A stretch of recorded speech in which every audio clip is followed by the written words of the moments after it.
മഹത്വമുള്ള നാമത്തിന് സ്തോത്രം. കൂടപ്പെട്ടിരിക്കുന്ന ബഹുമാന്യരായ എല്ലാ ദൈവകുഞ്ഞുങ്ങൾക്കും കർത്താവിൻ്റെ ദാസന്മാർക്കും വീഡിയോ പിടിക്കുന്ന സഹോദരന്മാർ മറ്റിതിനോട് ബന്ധപ്പെട്ട് നിൽക്കുന്ന എല്ലാവർ കർത്താവ് എല്ലാവരെയും അനുഗ്രഹിക്കട്ടെ. എല്ലാവർക്കും വന്ദനം. പാടി ദൈവത്തെ ആരാധിക്കുവാനും പ്രാർത്ഥിപ്പാനും എല്ലാം ദൈവം നമുക്ക് കൃപ നൽകി. കർത്താവിൻ്റെ ദാസന്മാർ ഇരുവരി കൂടി ചുരുങ്ങിയ സമയം കൊണ്ട് നല്ല സന്ദേശങ്ങളും കർത്താവ് നമുക്ക് നൽകി. എല്ലാവരെയും കർത്താവ് അനുഗ്രഹിക്കട്ടെ. നിങ്ങൾ പ്രാർത്ഥിക്കണം, ഞാനും പ്രാർത്ഥിക്കുന്നുണ്ട്. കർത്താവ് അനുവദിച്ചാൽ ശുഭപാസ്റ്റർ ഞാനും പല സ്ഥലങ്ങളിൽ ശുശ്രൂഷയ്ക്ക് പോകുമ്പോൾ എന്നോടിങ്ങനെ പറയും, അച്ചായൻ വിഷയം ഒന്നും തീർക്കത്തില്ലെന്ന് പറയും. ഒരു വിഷയം എടുത്താൽ അത് തീർക്കുകയല്ല, അത് ശരിയാ. അപ്പോൾ എനിക്ക് വേറെ പുസ്തകത്തിൻ്റെ ധ്യാനിക്കുമ്പം ധാരാളം വിഷയങ്ങൾ വേറെ പുസ്തകത്തിൽ ക്രമപ്പെടുത്തിയിട്ടുണ്ട്. അദ്ദേഹം പറഞ്ഞതുപോലെ ഇന്ന് വരെ അത് പൂർത്തീകരിക്കാൻ പലതും ഒത്തിട്ടില്ല. അപ്പോൾ കുറച്ചേറെ മണിക്കൂറുകൾ ദൈവവചനം സംസാരിക്കണമെന്ന് ആഗ്രഹമുണ്ട്. നമുക്ക് പരിചിതമായ, വളരെ പരിചിതമായ ഒരു വാക്യം വായിച്ച് സഹായിക്കണം. പത്രോസിൻ്റെ 1-ാം ലേഖനം 3-ാം അധ്യായത്തിൻ്റെ 8-9 വാക്യം. തീർച്ചയ്ക്ക് എല്ലാവരും ഐക്യമത്യവും സഹതാപവും. തീർച്ചയ്ക്ക് എല്ലാവരും ഐക്യമത്യവും സഹതാപവും സഹോദരപ്രീതിയും മനസ്സലിവും വിനയബുദ്ധിയും ഉള്ളവരായിരിക്കും. അടുത്തത് ദോഷത്തിന് ദോഷവും ശകാരത്തിന് ശകാരവും പകരം ചെയ്യാതെ നിങ്ങൾ അനുഗ്രഹം അനുഭവിക്കേണ്ടതിന് വിളിക്കപ്പെട്ടതുകൊണ്ട് അനുഗ്രഹിക്കുന്നവരായിരിക്കാം.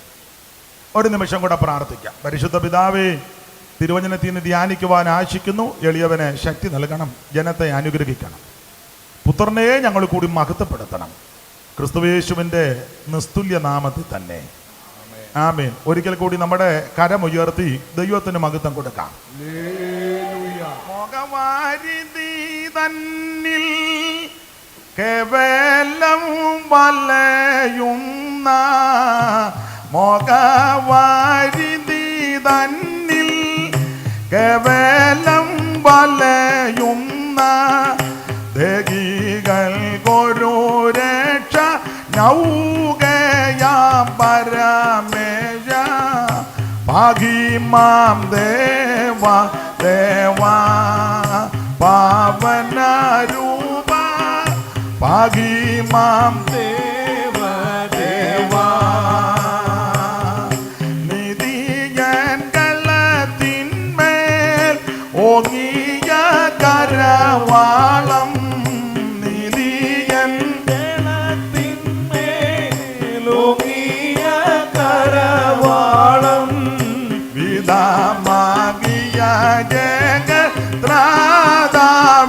ശരണം നീ പാഹിമാം ദേവ ദേവാ പാവനരൂപ പാഹിമാം ദേവ ദേവാ ഈർണമാം വചനത്താൽ ചാതിതനായൊരെന്നെ ജീർണമാം വചനത്താൽ ചാതിതനായൊരെന്നെ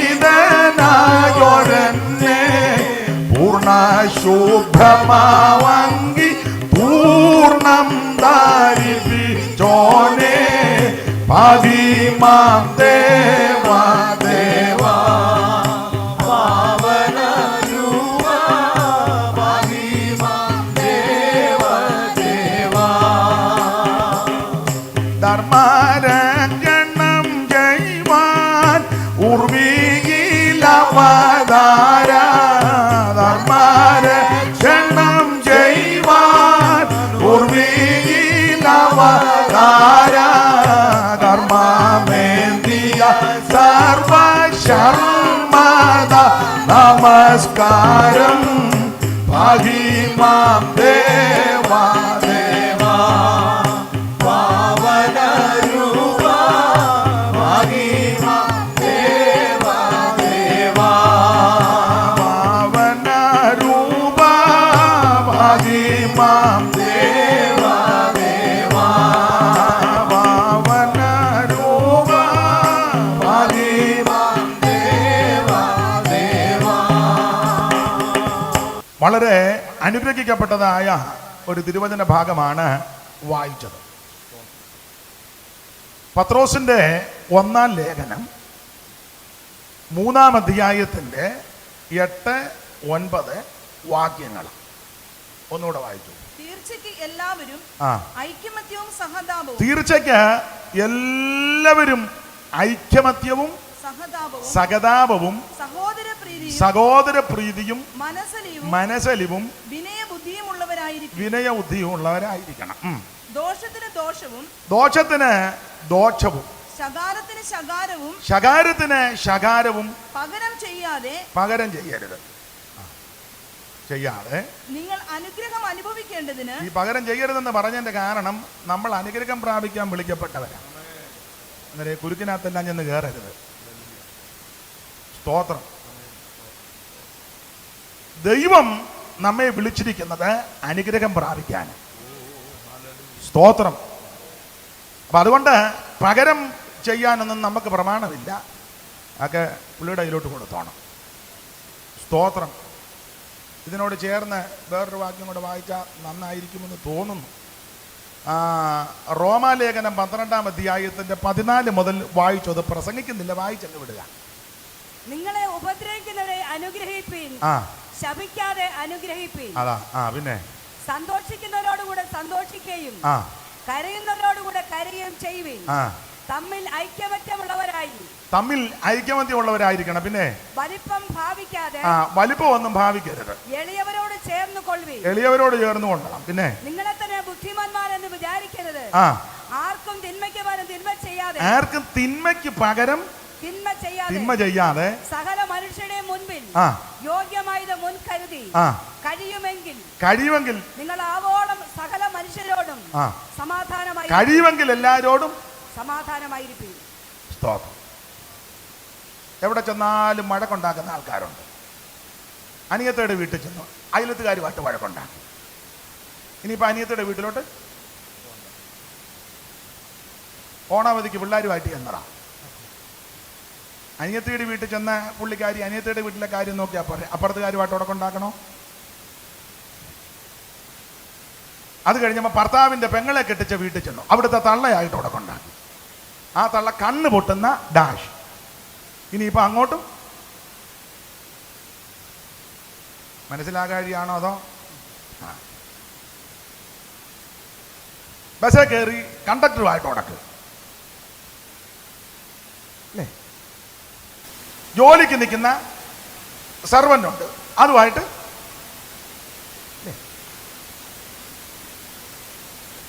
എവിടെ ചെന്നാലും ഒരാളോട് നമ്മളൊന്ന് അഭിപ്രായ വ്യത്യാസം വന്നാൽ നമുക്ക് മനസ്സിലാക്കാം. മറ്റവരുടെ ഭാഗത്ത് നമ്മൾ ചെല്ലുന്നിടത്ത് മുഴുവൻ ആൾക്കാരുമായിട്ട് ഉടക്കുണ്ടാക്കിയാൽ അവരല്ല പ്രശ്നക്കാർ, പിന്നെ ആരാ? നമ്മളാ പ്രശ്നക്കാർ. പിന്നെ ആരും മിണ്ടുന്നില്ല. കഴിയുമെങ്കിൽ വായിക്കേ. നിങ്ങൾ ആവോളം സകല മനുഷ്യരോടും സമാധാനമായിരിക്കും. പ്രിയമുള്ളവരെ, നിങ്ങൾ തന്നെ പ്രതികാരം ചെയ്യരുത്. ദൈവത്തിന് ദൈവകോപത്തിന് ഇടം കൊടുപ്പീൻ. പ്രതികാരം എനിക്കുള്ളത്, ഞാൻ പകരം ചെയ്യുമെന്ന് കർത്താവ് അരുളിച്ചെയ്യുന്നു. പ്രതികാരം നമുക്കുള്ളതല്ല, അതൊക്കെ ദൈവത്തിന്റെ കരങ്ങളിൽ. ദൈവത്തിന്റെ മഹത്വം. അപ്പൊ അതുകൊണ്ട് നമ്മുടെ കർത്താവാണ് നമുക്ക് ഏറ്റവും നല്ല മാതൃക. ഏറ്റവും നല്ല മാതൃക യേശു ക്രിസ്തുവാണ്. അദ്ദേഹം രണ്ടുപേരും ആ ഭാഗം സൂചിപ്പിച്ചു. തന്നെ ശകാരിച്ചിട്ട് പകരം ശകാരിച്ചില്ല യേശു. എന്തെല്ലാം യേശുവിനെ ഇപ്പോഴും പറഞ്ഞോണ്ടിരിക്കുന്നു അല്ലേ? യേശു തിരിച്ചെന്നും പറഞ്ഞു, വേശ്യാപുത്രനാണെന്ന് പറഞ്ഞു, നിനക്ക് ഭൂതമുണ്ടെന്ന് പറഞ്ഞു, നീ ഭൂതങ്ങളുടെ തലവനെ കൊണ്ടായി ഇതെല്ലാം നടത്തുന്ന പറഞ്ഞു. പിന്നെ കൊച്ചാക്കാൻ പറഞ്ഞ് തച്ചൻ്റെ മോനല്ലയോ എന്ന് ചോദിച്ചു അല്ലേ? പിന്നെ നോക്കുന്നതെല്ലാം അവർ കുറ്റമാണ്. നിന്റെ ശിഷ്യന്മാർ കൈ കഴുകാതെ, ഇപ്പം നമ്മൾ ഭക്ഷണം ഇല്ലെങ്കിലും ചുമ്മാ ഇരുന്ന് കൈ കഴുകുക, എപ്പോഴും അങ്ങ് കുറ്റം കണ്ടുപിടിക്കുക. അപ്പൊ ശ്രദ്ധിക്കുക, യേശുക്രിസ്തുവിനെ ഒത്തിരി ശകാരിച്ചു. തന്നെ ശകാരിച്ചിട്ട് ക്രിസ്തു ആരെയും പകരം ശകാരിച്ചില്ല. സ്തോത്രം. തന്നെ ശകാരിച്ചിട്ട് പകരം ശകാരിക്കാതെയും, അടുത്തത് കഷ്ടമനുഭവിച്ചിട്ട് ഭീഷണം പറയാതെയും ന്യായമായി വിധിക്കുന്നവെങ്കിൽ കാര്യം ഫലമേൽപ്പിക്കത്രേ ചെയ്തത്. അതാ ക്രിസ്തു ചെയ്തത്. ഞാൻ എൻ്റെ വിഷയം അതല്ലല്ലോ. കഷ്ടമനുഭവിച്ചിട്ട് ഭീഷണം പറഞ്ഞില്ല എന്ന് പറഞ്ഞാൽ അർത്ഥം ഇത്രയേ ഉള്ളൂ. കഷ്ടപ്പെടുത്തിയ ആരെയും യേശു ഭീഷണിപ്പെടുത്തിയില്ല. ഒത്തിരി പേര് യേശുക്രിസ്തുവിനെ കഷ്ടപ്പെടുത്തിയില്ലേ? ചാട്ടവാറ് കൊണ്ട് അടിക്കുന്നു, മുൾക്കിരീടം തലയിൽ കൊണ്ട് അടിച്ചിറക്കുന്നു, മുഖത്തെ രോമമെല്ലാം പിഴുതെടുക്കുന്നു, ഇരുമ്പ് ചവണ കൊണ്ടുവന്ന് പിഴുതെടുക്കുന്നു. ഓരോന്നും പറിക്കുമ്പം അവിടെ ചോര പൊടിയുകയും നീര് വെച്ച് വീർത്ത് വികൃതമായി നല്ല നീളമുള്ള മുള്ള അടിച്ചിറക്കിയത്, മുതുക് ഉഴവുചാല പോലെ നീളത്തിൽ കീറിയെന്ന്. ഇതെല്ലാം സഹിക്കാം, ആക്ഷേപമാ സഹിക്കാൻ പറ്റാത്ത. നമ്മളെ ഒരാൾ തല്ലിയാൽ നമുക്ക് അന്നേരത്തെ വേദനയുള്ളൂ. ആക്ഷേപിച്ചാലോ? ആക്ഷേപം സഹിക്കാനൊക്കത്തില്ല. അപ്പൊ തന്നെ കഷ്ടപ്പെടുത്തിയ ആരെയും യേശു ഭീഷണിപ്പെടുത്തിയില്ല. രോമം കത്തിരിക്കുന്നവരുടെ ഇടയിൽ മിണ്ടാതിരിക്കുന്ന കുഞ്ഞാടിനെ പോലെ നിൽക്കുക, ഏൽപ്പിച്ചു കൊടുക്കുക. ചാട്ടവാറ് കൊണ്ട് അടിച്ച് ചാട്ട പറിക്കുമ്പോൾ മാംസം ഇറുന്നു പോരുക. അടിച്ച ആരെയും യേശു ഭീഷണിപ്പെടുത്തിയില്ല. ഒരു പടയാളിയെയും യേശു ഭീഷണിപ്പെടുത്തിയില്ല. നമ്മളാന്നെ കുനിഞ്ഞു നിന്ന് അടി കിട്ടുമ്പം അന്നേരം ഒന്നും പറയും, നിന്നെ ഞാൻ നോട്ട് ചെയ്തിട്ടുണ്ട്, ഞാൻ 3 ഉയർത്തോട്ടെ, നിനക്ക് ഞാൻ ഉയർക്കാൻ വന്നോണ്ട് ഇപ്പം ഞാനൊന്നും ഇടയ്ക്ക് കയറി ഞാൻ അവിടെ കൊണ്ടാക്കുന്നില്ല, ഞാൻ 3 ദിവസം കഴിഞ്ഞ് ഞാൻ ഉയർത്തു വരാമെന്ന് എന്ന് ഞാൻ ഭീഷണിപ്പെടും. നമ്മുടെ കർത്താവിൻ്റെ ദിവ്യ സ്വഭാവത്തിൻ്റെ ഒരു വിശേഷത ഞാൻ ഇന്നാളും പറഞ്ഞതാ, ഒന്നുകൂടെ അങ്ങ് ഓർപ്പിക്കാം. ആ വാളും വടിയും തീവട്ടിയും പന്തങ്ങളുമായിട്ടല്ലേ കയറി വന്ന് പിടിക്കാൻ. കള്ളനെ കൊള്ളക്കാരനെ പിടിക്കാൻ വരുന്നത് പോലെ വന്നെ. അങ്ങനെ വന്നപ്പോഴും ആ മഹാപുരോഹിതന്റെ ദാസൻ കയറി വന്നപ്പം ശിഷ്യന്മാരിലൊരുത്തൻ വെട്ടി കാത് താഴെ. അപ്പം പിടിക്കാൻ വന്ന ശത്രുവിൻ്റെ കാത് അറത്ത് താഴെ കിടക്കുക. ശത്രു വേദന കൊണ്ട് പോളയില്ല. അന്നേരം യേശു നിന്റെ പെടലി വെട്ടണമെന്നാണ് ഞാൻ ചിന്തിച്ചത്, കാതേലും പോയല്ലോ എന്നല്ല പറഞ്ഞത്. എനിക്കോ വെട്ടാനൊക്കുന്നില്ല, വീട്ടിലെങ്കിലും വെട്ടിയല്ലോ, അങ്ങനല്ല പറഞ്ഞു. അന്നേരം ആ കാതെടുത്ത് ഫിറ്റ് ചെയ്യും. അവൻ്റെ വേദന അന്നേരം തീർന്നു. ശത്രുവിന്റെ വേദനയ്ക്കും പരിഹാരം വരുത്തിയവൻ ആ ക്രിസ്തു. നമ്മളായിരുന്നേ പറയണേ എന്നോട് ചെയ്തതില്ല, അവൻ വേദനയ്ക്കട്ടെ, ഇനി അവന് തുടങ്ങിയിട്ടേ ഉള്ളു, തുടങ്ങിയിട്ടേ ഉള്ളു വടിവെട്ടാൻ. ഇതൊന്നും അല്ല, വെച്ചിട്ടുണ്ട് ഇനി. യേശു അങ്ങനെ പറഞ്ഞു. അതാ ദിവ്യ സ്വഭാവം. കർത്താവിൻ്റെ ശ്രേഷ്ഠത ഉപദ്രവിച്ച് അടിച്ച് പീഡിപ്പിച്ച് ആരെയും ഭീഷണിപ്പെടുത്തിയില്ല. ആരെയും ഭീഷണിപ്പെടുത്തി. 70,000 ദൂതന്മാരെ ഞാൻ ഇപ്പോൾ എൻ്റെ പിതാവിനോട് അന്ന് അപേക്ഷിച്ചാൽ മതി, 70,000 ദൂതന്മാർ വരും. ഒരു ദൂതന്റെ കരുത്ത ഒറ്റയടിക്ക് 1,85,000. വിശ്വാസം ഇല്ലല്ലയോ? ചുമ്മാ നടക്കുന്നേ ഉള്ളൂ. ഒരു ദൂതൻ അശൂർ പാളയത്തിൽ ചെന്ന് ഒരൊറ്റ അടി കൊടുത്തപ്പോൾ 1,85,000 പേര് തീർന്നു. ഒരു ദൂതൻ. അങ്ങനത്തെ 70,000 ദൂതന്മാർ. ഞാനിപ്പോൾ എൻ്റെ പിതാവിനോട് അപേക്ഷിച്ചാൽ അങ്ങനത്തെ ദൂത സൈന്യം ഇവിടെ വരും. പക്ഷേ അതല്ല എൻ്റെ ശുശ്രൂഷ. യേശുക്രിസ്തുവിന്റെ ശ്രേഷ്ഠത അടിച്ച് ഉപദ്രവിച്ച് ആരെയും ഭീഷണിപ്പെടുത്തിയില്ല. അത് മാത്രമാണോ? നമ്മുടെ കർത്താവ് പൗലോസ് കൊരിന്ത്യലേഖനത്തിൽ പറയും പോലെ തിരുവെഴുത്തുകളും പ്രകാരം മരിച്ച് ഞാനിങ്ങനെ പറഞ്ഞത്, തിരുവെഴുത്തുകളും പ്രകാരം ജനിച്ച് തിരുവെഴുത്തുകൾ പറഞ്ഞതുപോലെ ജീവിച്ച് തിരുവെഴുത്ത് പറഞ്ഞതുപോലെ മരിച്ചു, തിരുവെഴുത്ത് പറഞ്ഞതുപോലെ അടക്കി, തിരുവെഴുത്ത് പറഞ്ഞതുപോലെ അവൻ മൂന്നിൻ്റെ ഉയർത്തു, ഇന്നും ജീവിക്കും. ഈ ഉയർത്തിട്ട് പോലും തന്നെ ഉപദ്രവിച്ച് ആരുടെ അടുക്ക ചെന്നില്ല അല്ലേ? ആദ്യം ആർക്കാ പ്രത്യക്ഷപ്പെട്ടെ? ആദ്യം മറിയത്തിന്, മഗ്ദലക്കാരത്തി മറിയം, പിന്നെ കേഫാവ്, പിന്നെ 12 പേര്, പിന്നെ 11 പേര്, പിന്നെ മുറി അടച്ചിട്ടപ്പം, പിന്നെ തോമാസ് ഉള്ളപ്പം, പിന്നെ അവര് ഒന്നിച്ചു കൂടിയിരിക്കുമ്പോൾ, പിന്നെ ശേഷം പേർക്ക്, പിന്നെ 500-ലധികം പേർക്ക്. പൗലോസ് ഇടയ്ക്ക് ഒരു പ്രയോഗം പറഞ്ഞു, ഒടുവിൽ അകാല പ്രജ പോലുള്ള എനിക്കും അവിടുന്ന് പ്രത്യക്ഷപ്പെട്ടു. മേരിയനുയായികൾക്കും പ്രത്യക്ഷമായി പ്രിയ ദിനമോദി, മേരിയനുയായികൾക്കും പ്രത്യക്ഷമായി പ്രിയ ദിനമോദി, ഉയർത്തെഴുന്നേറ്റൊരു വാർത്തമൽ സോദര വൃന്ദത്തോടറിയിക്കുവി, സ്വർലോകരാജൻ സ്വർലോകരാജൻ സ്വർലോകരാജൻ സ്വർലോകരാജൻ സ്വർലോകരാജൻ സ്വർലോകരാജൻ. വാഴൂര് ഒരമ്മ ഉണ്ടായിരുന്നു. എല്ലാ ആഴ്ചയിലും അമ്മേനെ വാതിലമ്മച്ചി എന്നാണ് വിളിക്കുന്നത്. വാതിലമ്മ. 2 കാരണമാണ്. ഒന്ന്, ആ വാതിലിൽ ഇരിക്കുള്ളൂ. 2, എപ്പോൾ സാക്ഷിക്ക് എഴുന്നേറ്റാൽ ഈ വരി വാടിയേ എഴുന്നേൽക്കുള്ളൂ. വാതിലടച്ചിരിക്കെ മധ്യത്തിലെ ചുവന്നാജ്ഞ നൽകി, വാതിലടച്ചിരിക്കെ മധ്യത്തിലെ ചുവന്നാജ്ഞ നൽകി, അഞ്ചിടാതെ നിങ്ങൾ ധൈര്യപ്പെട്ടിടുവിൻ, എന്നും ഞാൻ കൂടെയുണ്ട്. സ്വർലോകരാജൻ സ്വർലോകരാജൻ സ്വർലോകരാജൻ. നമ്മുടെ കർത്താവാകുന്ന ക്രിസ്തുയേശു ഉയർത്തെഴുന്നേറ്റിട്ട് ആദ്യം പ്രത്യക്ഷപ്പെട്ടത് മറിയത്തിന്, മഗ്ദലക്കാരത്തി മറിയം, പിന്നെ കേഫാവിന് 12 പേർക്ക് 11 പേർക്ക്, അങ്ങനെ അങ്ങനെ പോയി എന്ന് പറഞ്ഞാൽ ഉപദ്രവിച്ച ആരുടെ അടുക്കൽ യേശു ചെന്നില്ല.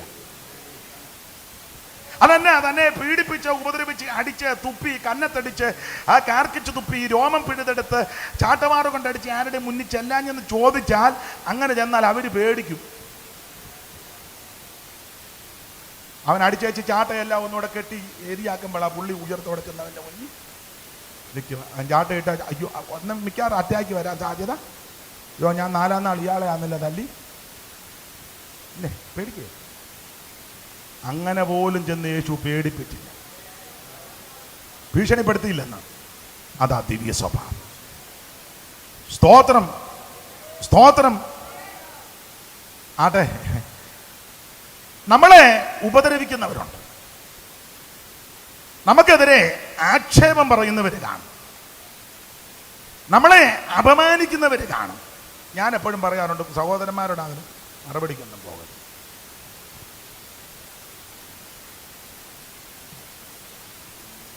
നമ്മൾ ഇതെല്ലാം ചെയ്താൽ ചിലപ്പോൾ ഒക്കുകയാണ്. പുള്ളി ആകുമ്പോൾ എൻ്റെ പരുവത്തിന് പിന്നെ ഉണ്ടാതങ്ങിരുന്നാണ്. ഈ ചില വിഷയത്തിൽ മൗനമായിട്ടിരുന്നോണം. എന്താ ഞങ്ങളുടെ അടുത്തൊരു ലീലാമ്മയും ഭർത്താവുമല്ല, വഴക്കാം. എടീ മിണ്ടരുതെന്നല്ലേ പറഞ്ഞു, മിണ്ടുന്നില്ലെന്നല്ലേ പറഞ്ഞു, നിന്നോടാ പറഞ്ഞ മിണ്ടരുന്നത്, മിണ്ടുന്നില്ലെന്നല്ലേ പറഞ്ഞേ. അതിന് അയാൾ അടിക്കുക. ഇവർക്കത് പറയേണ്ട കാര്യമുണ്ടോ? നിന്നോടാ ലീലാമ്മയെ മിണ്ടരുതെന്ന്, മിണ്ടുന്നില്ലെന്നല്ലേ പറഞ്ഞേ. നിന്നോടാ പറഞ്ഞ മിണ്ടുന്നില്ലെന്നല്ലേ ഞാൻ പിന്നെ ഈ ചിലതിനെ തല്ലുകൊള്ളേണ്ട നേരം വരുമ്പോൾ നീ മൗനമായിട്ടിരുന്നു. ചിലപ്പോൾ പറയുമായിരിക്കും പേടിച്ചു പോയി, തോറ്റു, അയ്യോ ഇപ്പൊ പഴയതുപോലെ മിണ്ടാട്ടോ ഒന്നും ഇല്ല. അങ്ങനെ ഇരിക്കട്ടെ, ന്യായമായി വിധിക്കുന്നൊരു ദൈവമുണ്ട്. സ്തോത്രം, സ്തോത്രം. മനസ്സിലാകുന്നുണ്ടോ? നിങ്ങൾ പറയാ പാസ്റ്റർക്ക് മിണ്ടരുതെന്ന് പറഞ്ഞാൽ മതി. ഞാൻ അനുഭവിക്കുന്ന തീ ഞാൻ ഉമിത്തിക്കകത്താ തീപ്പട്ടിക്കൊള്ളി പിടിച്ചോണ്ട് നടക്കുകയല്ലേ, പിന്നെ ഉമിത്തി. ചില സ്ത്രീകൾ പറഞ്ഞു കേട്ടില്ലേ, എൻ്റെ പാസ്റ്ററെ എന്നെപ്പോലെ കഷ്ടം അനുഭവിച്ച സ്ത്രീ ഊളത്തരമൊക്കെ പറയാതെ. ഈ വാർഡിൽ എത്ര പേരുണ്ടെന്ന് നമുക്കറിയത്തില്ല, പിന്നെ ആ ലോകത്തിൽ നമുക്ക് തോന്നും നമ്മുടെ വിഷയമായ ഏറ്റവും വലുതെന്നല്ല. നമ്മേക്കാൾ തീച്ചൂളക്കകത്തൂടെ പോകുന്ന 100 കണക്കിന് പ്രിയപ്പെട്ടവരുണ്ട്. ഞാൻ ചോദിക്കട്ടെ, അതൊക്കെ ഒന്ന് ചിന്തിച്ചാൽ എന്ത് ഭദ്രമായിട്ടാണ് ദൈവം നമ്മെ നടത്തുന്നത്. ഈ അഹങ്കാരികളും തന്നിഷ്ടക്കാരും പിടിവാശിക്കാരും പിന്നെന്തുവാ ഈ ഹുങ്കുള്ളവരും പത്രാസുള്ളവരൊക്കെ നിങ്ങൾക്ക് എങ്ങനെ ഉൾക്കൊള്ളുമെന്ന് അറിയത്തില്ല. നിങ്ങൾ ഇപ്പം ഒക്കത്തില്ലെങ്കിലും മെഡിക്കൽ കോളേജിൻ്റെ 7ഉം 6ഉം വാർഡിൽ നിന്ന് കയറി ഇറങ്ങുന്ന നല്ലതാണ്. ചുമ്മാ തിരുവല്ലായി മാത്രം ട്രാക്ക് കൊടുക്കാതെ.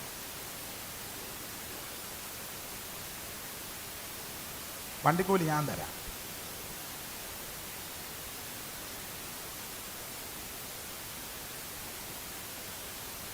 മെഡിക്കൽ കോളേജിൽ പോകണം.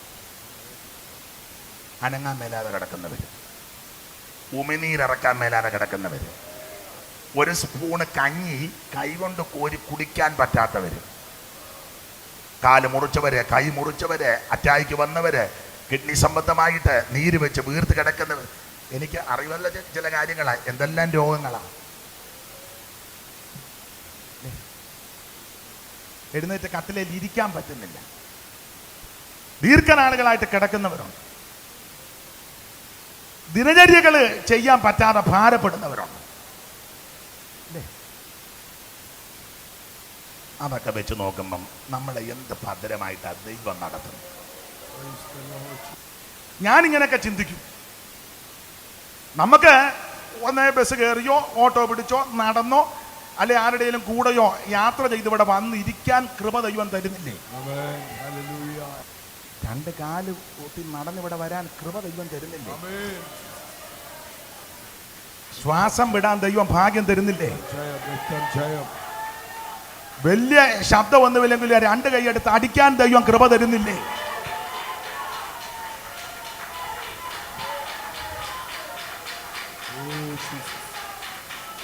അതൊക്കെ ഓർത്ത് ദൈവത്തിന് മഹത്വം കൊടുക്കാൻ. സ്തോത്രം. എന്ത് അത്ഭുതകരമായിട്ടാണ് ദൈവം നമ്മെ നടത്തുന്നത്. മാർച്ചിന് ആ കോവിഡ് കേരളത്തിൽ രൂക്ഷമായി വരുന്നത്. ഇറ്റലിക്കാർ വന്ന് അതിനു മുമ്പ് 19 അവിടെ തുടങ്ങിയത് ചൈനയിൽ. ഇപ്പം 21 കയറി. 1 മാസം കൂടെ കഴിയുമ്പോൾ മാർച്ചാണ്. അപ്പോൾ 1 വർഷമാകും കോവിഡ് ഇവിടെ. ഇതുവരെ ദൈവം തന്നെ സൂക്ഷിക്കും. അതുപോലെ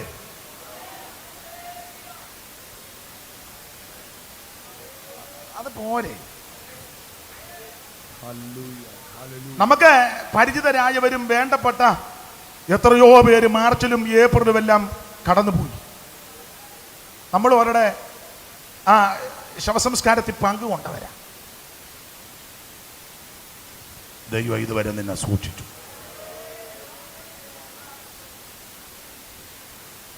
ഇതൊന്നും ചിന്തിക്കുകയല്ല. അങ്ങ്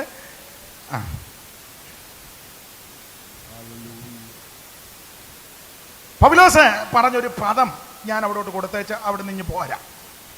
വേറൊരു വിഷയത്തിൽ ആ പൗലോസ് പറഞ്ഞെങ്കിലും എനിക്ക് ആ പ്രയോഗം വളരെ ഇഷ്ടമാണ്. അത് ഞാനിപ്പോൾ ഇങ്ങോട്ടൊന്ന് വെക്കുക. ആ പദം എടുത്ത് ഞെളിയാതെ ഭയപ്പെട്ടോണം. സ്തോത്രം. ഡംപാടുവാണീടും ധനാഢ്യ സാധുക്കളായോരും ഡംപാടുവാണീടും ധനാഢ്യ സാധുക്കളായോരും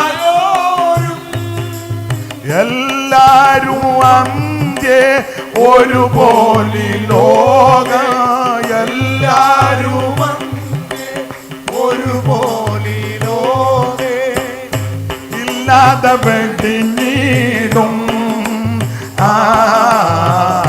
നീ അതു മറക്കാതെ ആനന്ദമേറും നിൻ ജീവകാലം മറയും നിഴൽ പോലെ നീ അതു മറക്കാതെ നീ അതു മറക്കാതെ. അപ്പൊ ഇതുവരെയും ദൈവം നമ്മെ ഭദ്രമായി സൂക്ഷിച്ചു. ഈ കോവിഡ് തുടങ്ങിക്കഴിഞ്ഞ് പട്ടിണി കിടന്നവരാരേലും കൊണ്ട് ഒന്ന് കൈ പൊക്കിക്കോ. പുറകോട്ടാരും നോക്കണ്ട, കാരണം പുറകോട്ട് നോക്കി പിന്നെ എന്തിട്ടോ ഒന്നും എടുക്കണ്ട. ആരുമില്ല. പോരെ.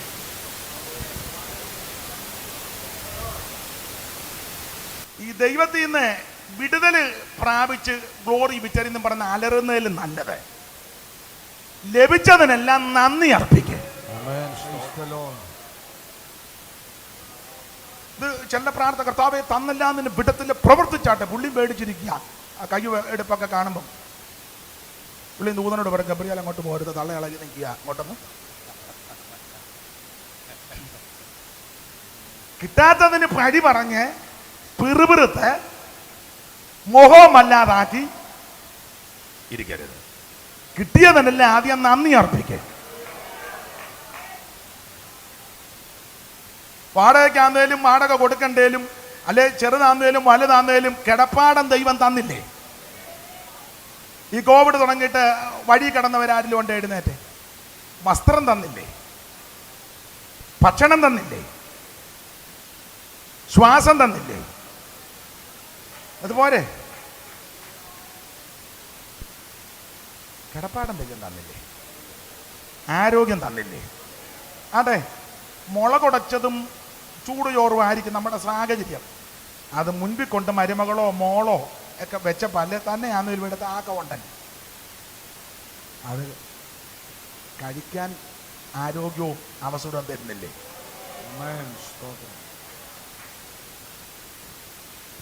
ഞാനിങ്ങനെയൊക്കെയാ കൂടുതലും ദൈവത്തിന് നന്ദി അർപ്പിക്കുന്നത്. ഇത് യോഗത്തിന് വന്ന ആ മോന്ത് ഇരിപ്പും എല്ലാം കാണുമ്പോൾ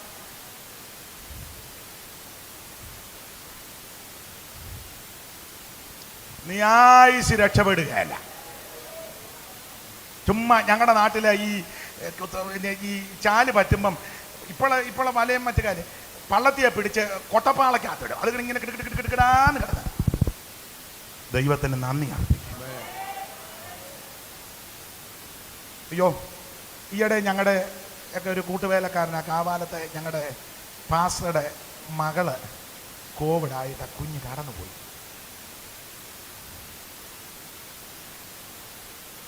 അവർ ദുഃഖത്തില. പ്രാർത്ഥിക്കണം. നിങ്ങൾ ഓർക്കുമ്പോൾ നിങ്ങൾ പ്രാർത്ഥിച്ചു, നമ്മളിവിടെ പ്രാർത്ഥിച്ചത് എന്തായാലും ഞാൻ പറയുക. നമുക്കും ദൈവം തലമുറയെ തന്നില്ലായിരുന്നു.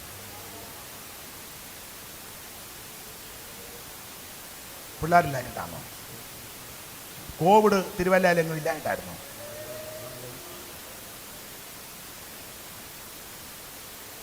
പണ്ട് രണ്ടുപേര് മലയ്ക്ക് പോയി, ഒരുത്തനെ കടുവ പിടിച്ചു, മറ്റവൻ ഇനി വന്നു. 16 അടിയന്തരത്തിന് ഈ രക്ഷപ്പെട്ടവൻ്റെ കൊച്ചുങ്ങളോട് അവിടെ അടിയന്തരത്തിന് ചെന്നു. അപ്പോൾ അവിടെ അടിയന്തരം കഴിഞ്ഞപ്പം ഊണുണ്ട് എല്ലാവർക്കും, സാമ്പാറും രസവും നല്ല മുഴുത്ത ഗുരുവായൂർ പപ്പടം. അപ്പോൾ ഇവിടുത്തെ ചെറുക്കൻ അവിടെ ചെന്ന് കഴിച്ചേച്ച് ഇവിടെ വന്ന് പറഞ്ഞു, എൻ്റെ അമ്മേ എന്തോ മുഴുത്ത പപ്പടമായിരുന്നു. ഉടനെ തള്ള, ഡാ മലയ്ക്ക് പോകാഞ്ഞിട്ടാണ്, കാട്ടി കടുവായില്ലായിട്ടാണ് ആണ്ട വന്നിരിക്കുന്നു എന്ന് പറഞ്ഞ് അതുപോലെ പോയിരുന്നെങ്കിൽ നമുക്ക് മുഴുത്ത പപ്പടം കൂട്ടി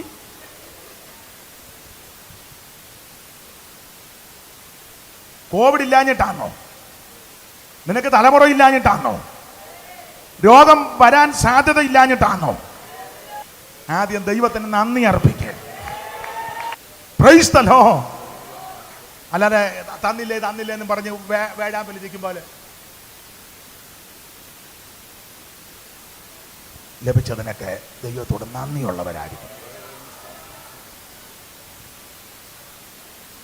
എന്റെ താഴ്ചയിൽ അവൻ എന്നെ ഓർത്തല്ലോ, ഘോര വൈരിയിൽ ബലമവൻ തകർത്തല്ലോ, തന്റെ കൈകളിൽ അവൻ എന്നെ ചേർത്തല്ലോ, സ്തോത്രഗീതം പാടിടും ഞാൻ, തന്റെ കൈകളിൽ അവൻ എന്നെ ചേർത്തല്ലോ, സ്തോത്രഗീതം പാടിടും ഞാൻ. കൃപ കൃപയൊന്ന് ആശ്രയം, ഹല്ലേലൂയ. കൃപ കൃപയൊന്ന് ആനന്ദമാ, വൈരികൾ വന്നാലും എതിരുയർന്നാലും കൃപ മതി എന്നാലും.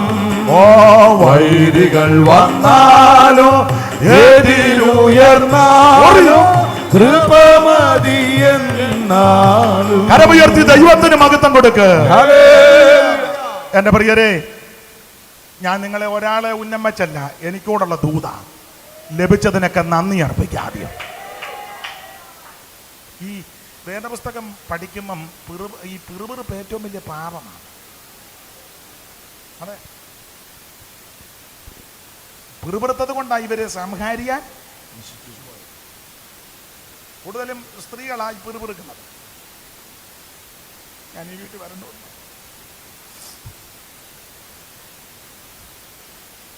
രാവിലെ ആ പാദപ്പടിയിലോട്ട് തലയും ചെയ്യുകയല്ല,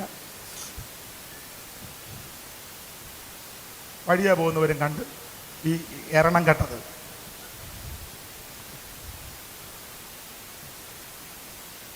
രാവിലെ എഴുന്നേറ്റാണ് തലയെല്ലാം ഒന്ന് ചീകി മുഖം കഴുകി കുളിക്കുന്നതാണ് നല്ലത്. ഇല്ല, പള്ളി പോയാൽ പോലും കുളിക്കുകയല്ലോ. പിന്നെ മേടിച്ച് വെച്ചതുണ്ട്,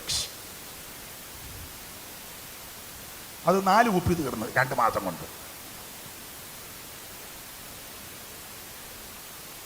ഞാൻ തമാശ ഒന്നുമല്ല, ഇരുതങ്ങ് പിറുപിറുപ്പ.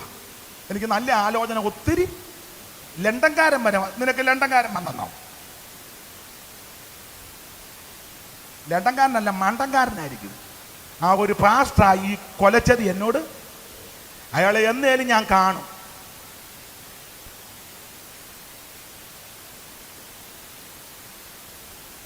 സ്തോത്രം. പണ്ടേ പേര് പറയുന്നത് മോശമായി എന്നിരുന്നാലും പറയാൻ നോക്കത്തില്ല. കർത്താവിൽ മൺമറഞ്ഞ ശ്രേഷ്ഠനായൊരു ദൈവദാസൻ ഉണ്ടായിരുന്നു, മാങ്ങാനം ജോസഫ് ഉപദേശി. ആ തള്ള മെനകാടായിരുന്നെന്നാ പഴയ ആൾക്കാരും അടുത്തറിയാവുന്നവരും എല്ലാവരും പറഞ്ഞത്. ഒരിക്കൽ ഞാൻ തള്ള കണ്ടതാ, ഒന്നേ കണ്ടോളൂ, മതി. അപ്പം അദ്ദേഹം പറയുമായിരുന്നു, ഇദ്ദേഹം ശുശ്രൂഷയ്ക്ക് പോകുമ്പോൾ ഈ തള്ള ഉടുപ്പയിലെല്ലാം ചെളി വാരിക്കും.